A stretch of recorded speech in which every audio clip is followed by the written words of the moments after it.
everyone. Today we're going to talk about to Kegel or not to Kegel. That is the question. It seems that everybody asks me, would everybody benefit from a Kegel program or a pelvic floor muscle strengthening program? And the answer is that no, not everybody is indicated for a pelvic floor strengthening program. And let's talk about that for a minute. So a pelvic floor strengthening program or a Kegel program can be very beneficial for people who truly have a weak pelvic floor. And you want to make sure that you are assessed by a pelvic floor specialist, because the pelvic floor is made up of 3 layers of muscles, and each layer has 3 muscles in it. So you want to make sure that you're assessing the entire pelvic floor. When a pelvic floor specialist assesses the pelvic floor, we assess the strength, the tone, the endurance of all 3 layers of the pelvic floor and each muscle in every layer. So it has to be highly individualized.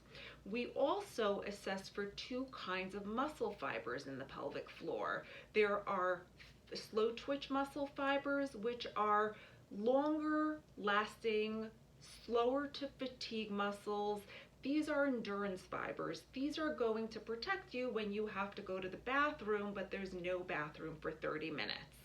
And we also assess for fast twitch muscle fibers, which comprise about 30% of the pelvic floor muscles, and those are quick acting, quick recruiting, but easier to fatigue fibers, and those are going to protect you when you laugh, cough, sneeze, jump. So very often women will start a Kegel program, but they're not doing an individualized program, number one, and they're not working with parameters that are specific to them. But also a common problem is that they don't do Kegels properly. So women will open and close and open and close, but that 3rd layer of pelvic floor muscles, the levator ani layer, has a lift mechanism. So it's very important to have an individualized Kegel program for slow twitch muscle fibers, for fast twitch muscle fibers, and to make sure that the mechanics of the exercise are optimal as well, and that you are exercising through all 3 layers of the pelvic floor muscles. And that is great and important for people that have weak or underactive pelvic floor muscles. However, I do get almost as many women, or just as many women, who present with similar symptoms, bowel and bladder and sexual symptoms, with pain or urinary leaking or fecal incontinence or difficulty holding back wind or constipation or incomplete evacuation, urinary urgency and frequency. And those women very often begin to do Kegels because they think that's what they need, but they very often get worse. And that's because these women have, or men, I should say, have overactive or tight pelvic floor muscles.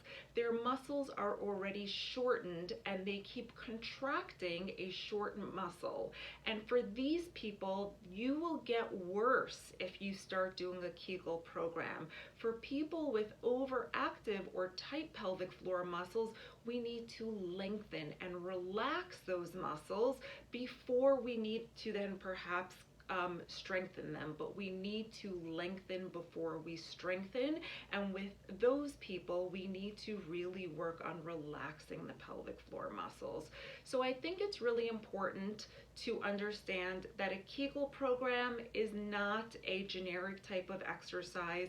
It needs to be individualized for your specific body, for all 3 layers of the pelvic floor muscles, and for both muscle fibers of the pelvic floor muscles.